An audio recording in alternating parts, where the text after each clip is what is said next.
Alô, assinante Mais TV pelo canal 21, estamos começando o nosso Cadeira Cativa, levado ao ar toda última sexta-feira do mês. E nesse mês de setembro temos uma figura das mais carismáticas do nosso jornalismo esportivo. Está conosco hoje, será o nosso entrevistado, Sérgio Antônio Soares Noronha. O nome de guerra, Sérgio Noronha, todos conhecem. E conosco, participando desse bate-papo bem informal, onde o nosso querido Sérgio Noronha será o entrevistado, o também jornalista Expedito Leal. Aliás, se nós formos unir aqui, muita história para contar. O Expedito já esteve desse outro lado e hoje vai participar conosco. Vamos saber um pouquinho da história do Sérgio Noronha, como profissional de imprensa, como homem vivido no esporte, o que ele tem a nos contar aqui nesse espaço que é dado no Cadeira Cativa. Então, segure um instante só, nós já voltaremos com o Cadeira Cativa especial deste mês de setembro aqui no canal 21 da Mais TV, com o Sérgio Noronha, o nosso entrevistado de hoje.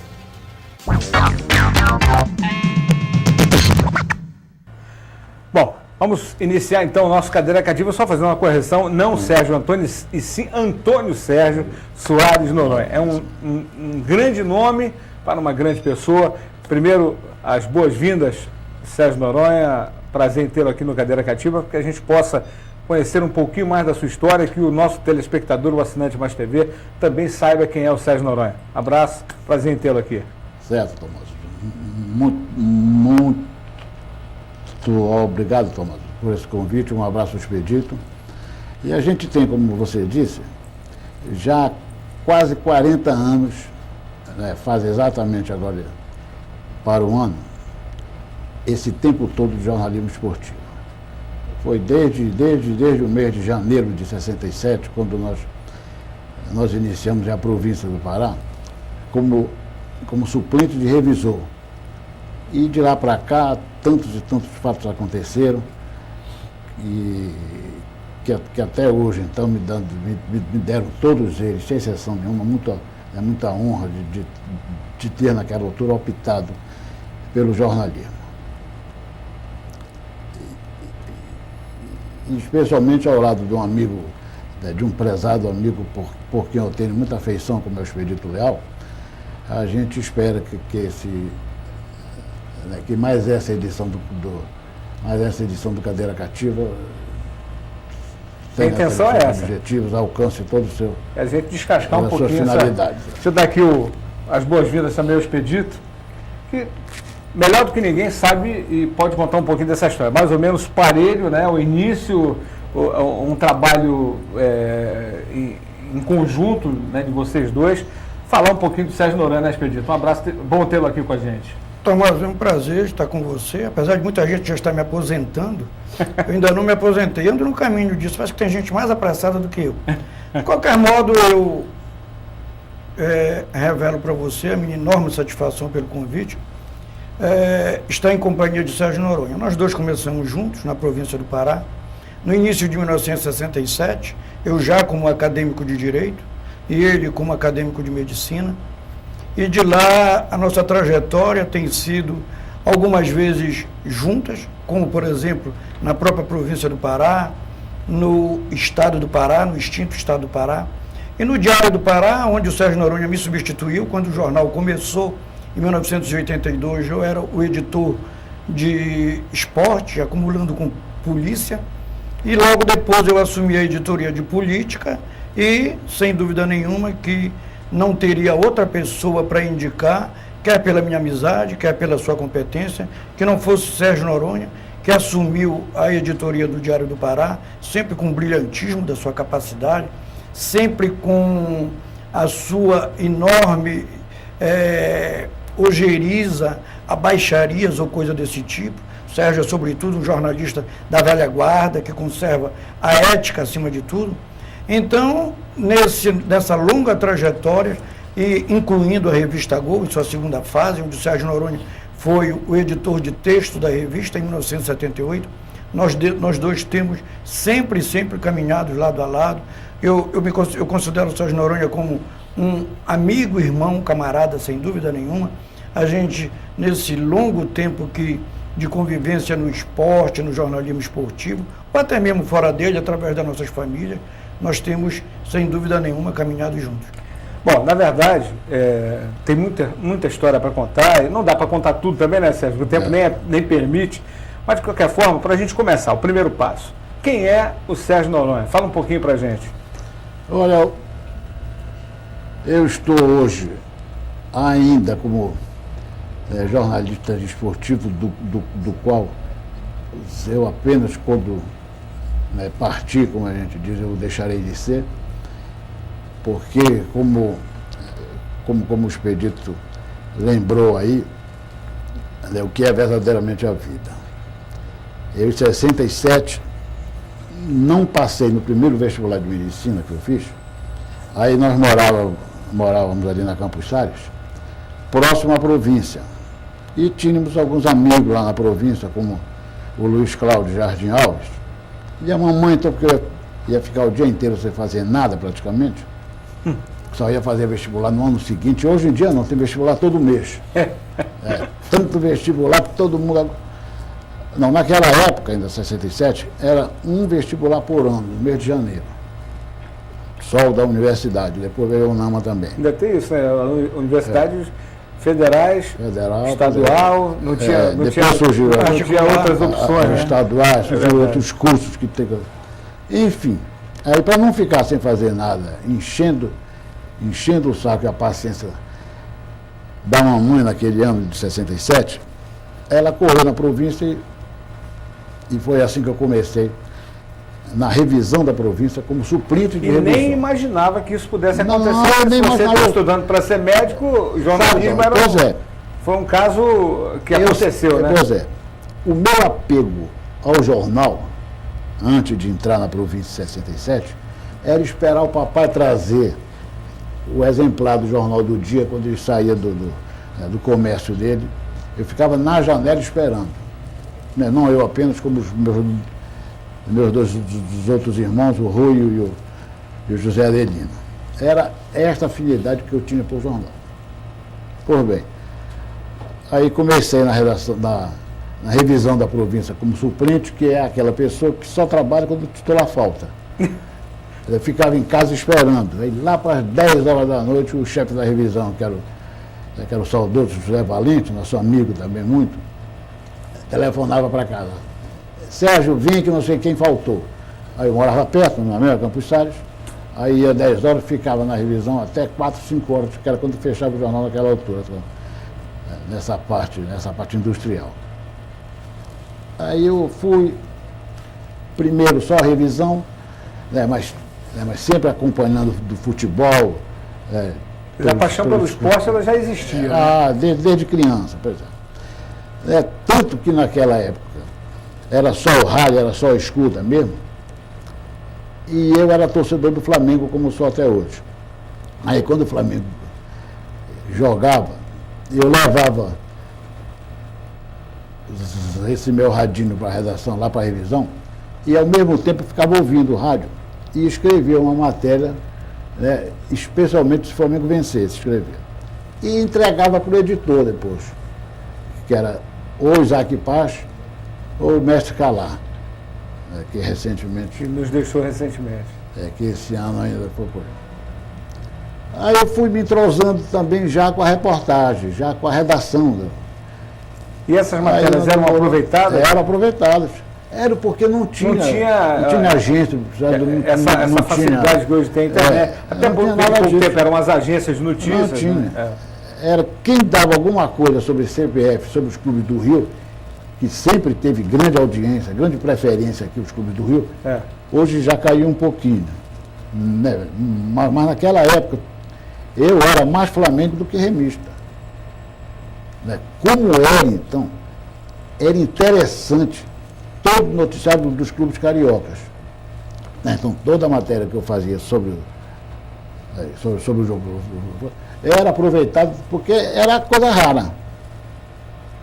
Aí eu fui me entrosando, chegou 68, eu fiz novamente o vestibular de medicina. Houve um problema, aquela célebre turma que chamaram mais tarde de A Grande Chance, que houve uma prova depois, só no mês de abril, prova de física. Aí eu fiz a prova de física, conclusão, em 69 eu entrei para o curso de medicina, ainda lá ali na Santa Luzia, aquele largo, né? Onde era a faculdade de medicina. Onde né? Ainda é, né? Continua sendo, né? Tem alguns cursos que são lá ainda. Alguns cursos, né? Aí eu já comecei a fazer medicina muito envolvido com o jornalismo. Já tinha mais ou menos 2 anos já envolvido nisso. Pois é, já trabalhando nisso. Aí a editora de esportes, já nessa época, em 70, já depois que eu cursei todo o primeiro ano de medicina, era a Ana Diniz, que me colocou como setorista do Remo. Aí fiquei 70, 71. E em 72 eu me enraizei de vez com o jornalismo. Aí já fiquei viajando com o Remo para todos os cantos, todos os jogos de 72. Você foi ao Maracanã ver aquela memorável vitória? Não, essa já foi depois, essa já foi em 73, né? Não, 75, né? 75, é isso. Exato. Aí em 75 eu já era editor da província.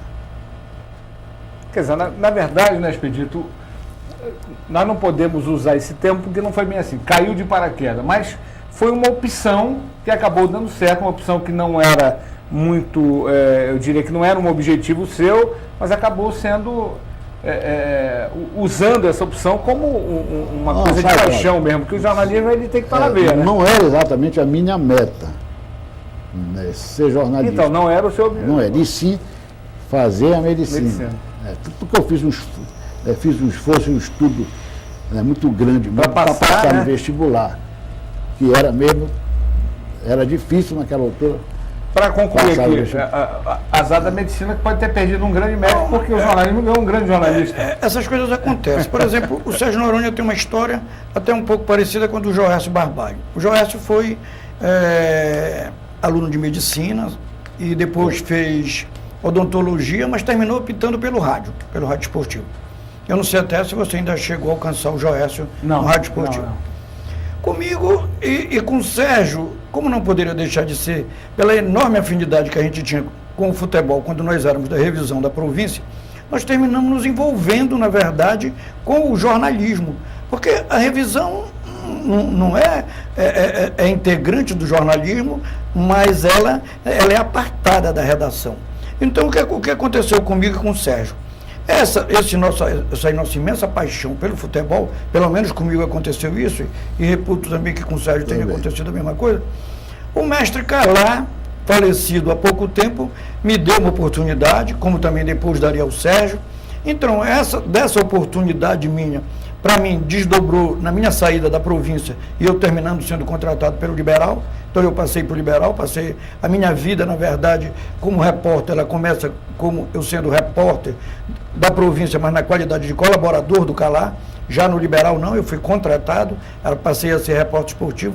E daí então, tal como o Sérgio, que teve esse engajamento, digamos, a partir de uma simples colaboração com o Isaac ou com o Calá, e eu depois, quando saí da província, já fui encontrar o Isaac, que já era o editor na época do Liberal, e havia saído da província.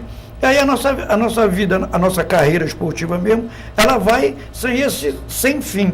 Eu me formei de advogado em 1971, me desligo do jornal, mas nunca perdi esse vínculo. Fiquei sempre ou escrevendo coluna, ou através de revista, e essas publicações esparsas que eu faço. Agora, diretamente ao Sérgio, um fato curioso desse início, que tenha marcado assim, esse começo, né, essa trajetória aí, o que você pode... Eu não sei até que o Sérgio lembra, logo que ele entrou, eu acredito que até ele era setorista do Remo. Um dia, para minha surpresa, eu ouvia em casa um jogo entre o Remo e, se eu não me engano, o Esporte Clube do Recife, lá na Ilha do Retiro.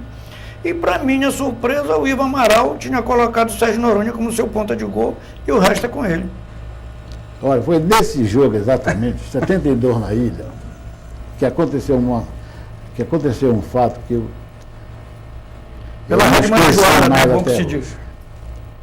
Então, Eu era só setorista da província. Você não tinha província. experiência como rádio, teve aí a sua... Teve o... Não, mas colaborador, Sim, assim, lógico. só convite de era mais mesmo amizade, essas coisas. Era o jogo Remo, foi em 72, primeiro ano que o Remo participou da Copa, do Campeonato Brasileiro. O João Avelino tinha caído para aquela derrota de 3-0 para o Sergipe. Aí o Remo mandou embora o João Avelino e quem assumiu foi o auxiliar do Avelino, o Negão François. François tinha assumido o comando técnico do Remo. E o Remo foi jogar contra o Santa Cruz, no Arruda. Aí estava perdendo o jogo por 2-1, e o François chamou o Nelinho rápido, bateu da... Bora, Nelinho, entra em campo rápido. Muita gente julga que isso é folclore, né? Aí o Nelinho, Tomás, que estava aborrecido porque sabia das condições dele, foi um momento até diante do profissionalismo dele, depois a gente considerou assim, se levantou do banco onde ele estava sentado, amarrou a chuteira bem devagarinho. Isso irritou o François, que chamou o Silva, aquele neguinho. Silva, entra tu. Bom, o Silva pulou rápido, ágil, mas entrou em campo. O jogo acabou 2-2. No vestiário, o Nelinho, hoje, que é Comentarista hoje também, né? E vereador, vereador, há muitos anos em Belo Horizonte. foi tomar satisfações com o François. O que foi que aconteceu, Franjo? Me chama para entrar, depois eu... Nunca mais fazes isso comigo. E empurrou um pouquinho assim o François. Tomado, o François veio de lá, deu-lhe um socão daqueles que nocauteiam no rosto do Nelinho, rapaz. Foi um corre-corre lá, mas o Nelinho ficou lá. Quando eu chego em Belém... Já não se faz mais treinador como antigamente. Quando eu cheguei em Belém, Lateral, né? a editora era a Ana Diniz, como foi. Está ainda nos dando o prazer de estar sempre, de vez em quando eu encontro com ela. Ela me perguntou, Sérgio, faz um relatório, faz uma síntese aí, tudo do que foi essa excursão do Remo e tudo. Eu disse, olha, de novidade mesmo, teve esse episódio. Só o sul. E contei o episódio do Nelinho. Agora, eles me pediram, Ana, Sérgio, tu estás na delegação, certas coisas, a gente não divulga. Aquele episódio que aconteceu lá no vestiário do Arruda é um deles. Tu sabes como é, né? Nós estamos iniciando, veio o Nelinho falar comigo também. Veio o chefe da delegação, parece-me que era o Alceu Korlovich.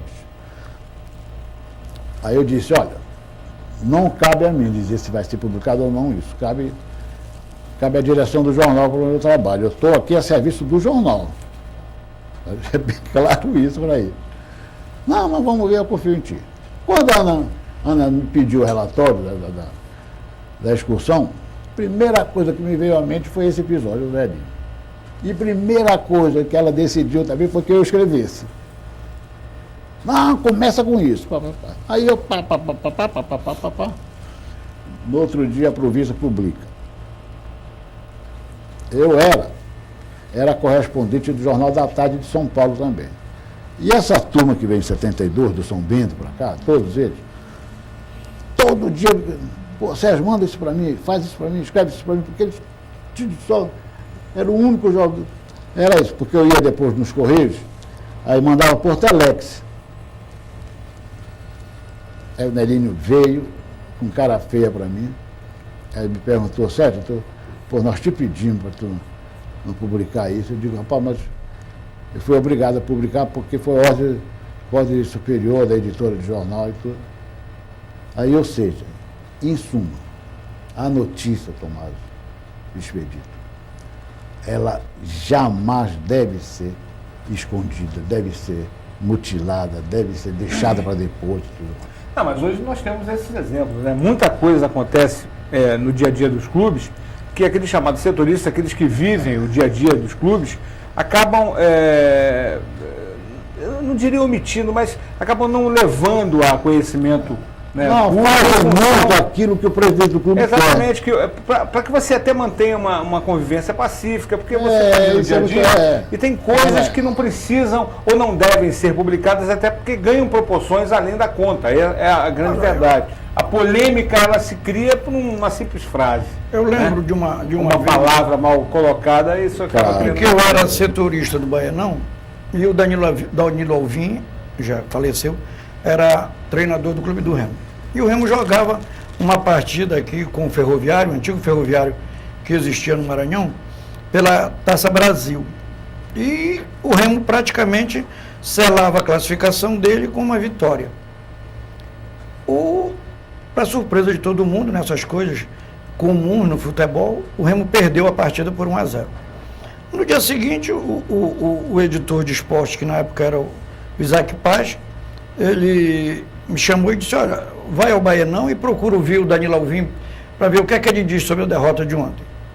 Aí pela manhã, quando eu cheguei lá, a primeira coisa que eu fiz, o Danilo tinha acabado de treinar o time que já viajava no outro dia na terça-feira para jogar na quarta com um time de Manaus que eu não lembro qual era. E aí eu perguntei, e aí Danilo, como é que foi a derrota? Ele virou para mim e disse assim, tu estavas no campo? Aí eu disse, estava. Ele disse, tu não viste?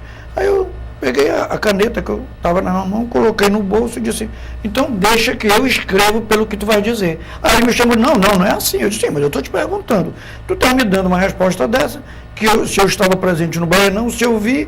Aí ele já começou, não, porque o Carlitinho não fez o que era para fazer com o Cirotone. Bom, aí já é outra coisa. Aí conta outra história. Né? Agora, Tomás, todo setorista, Tomás, ele acaba se deixando envolver, queira ou não queira, ele se envolve mesmo, ele vive na intimidade. Mas a intimidade seja maior, né, Sérgio? Ele vive, o turista passa quase com o dia. Ele acaba lançando por aquilo que sou companheiro. Nós temos exemplo aqui, inclusive, de pessoas. Eu não recrimino. De setoristas que têm paixão clubística por um clube, mas cobrem outro. E acabam se envolvendo e não tem como torcer contra, né? Só é preciso saber separar a notícia desse envolvimento.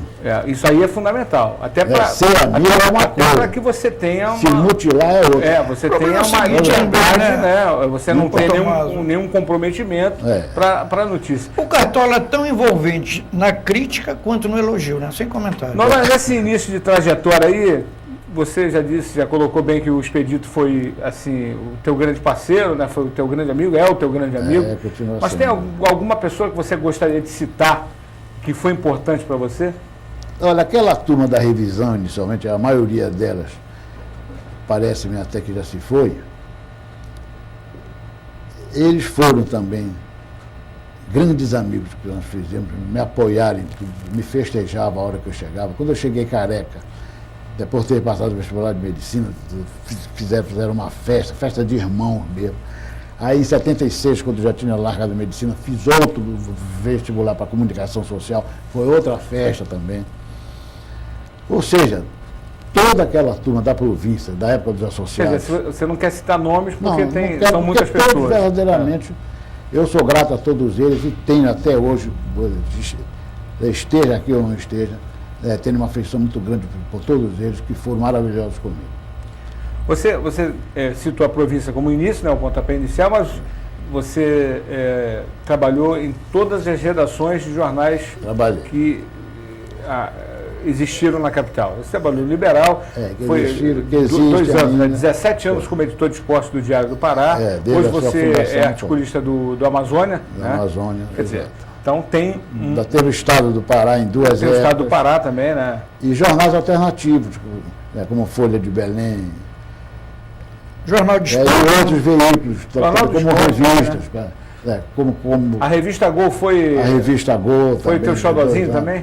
Foi. Pô, nós tínhamos um amor por ela. extraordinário.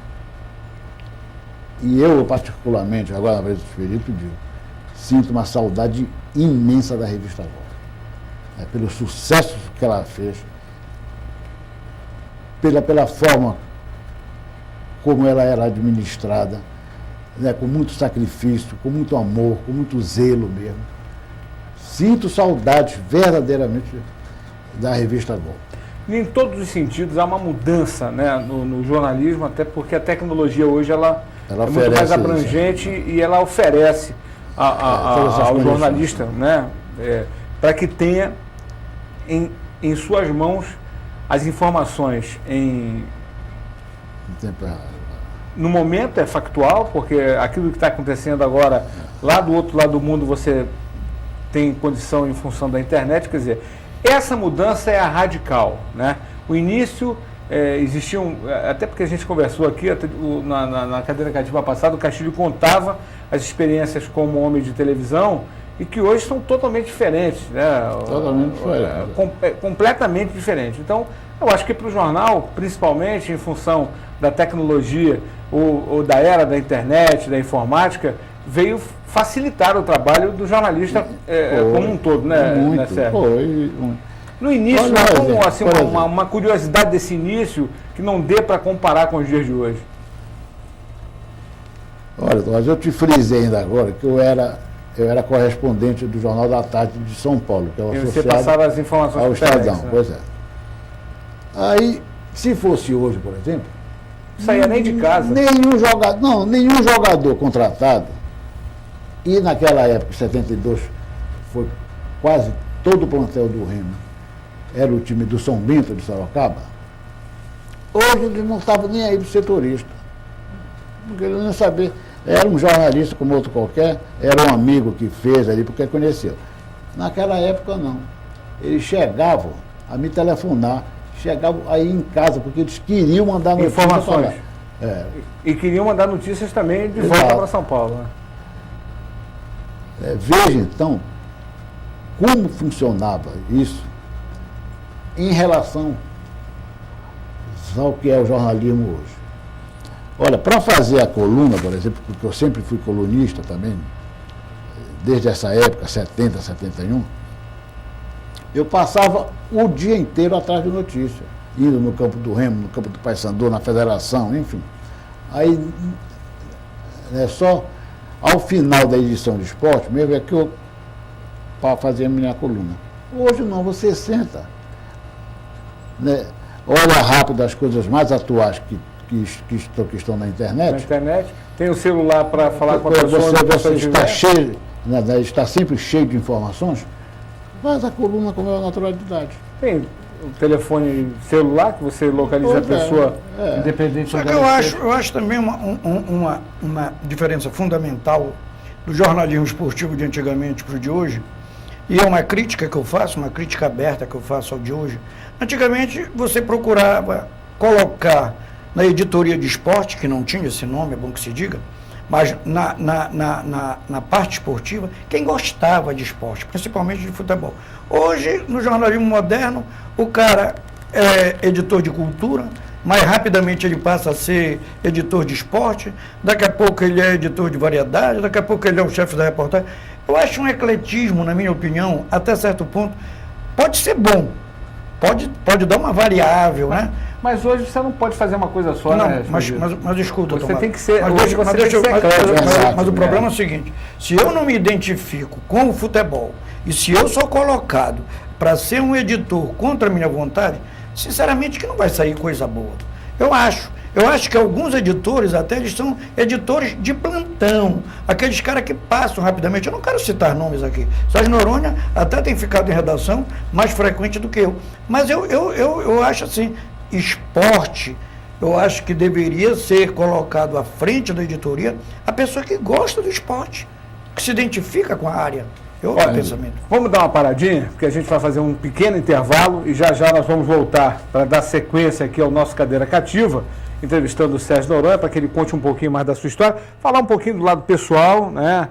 A constituição da família, que é muito importante no alicerce de qualquer um, né? E o Sérgio Noronha vai continuar falando um pouquinho para a gente aqui no Cadeira Cativa, canal 21 da Sua Mais TV. Já já nós voltaremos com a sequência do Cadeira Cativa para você.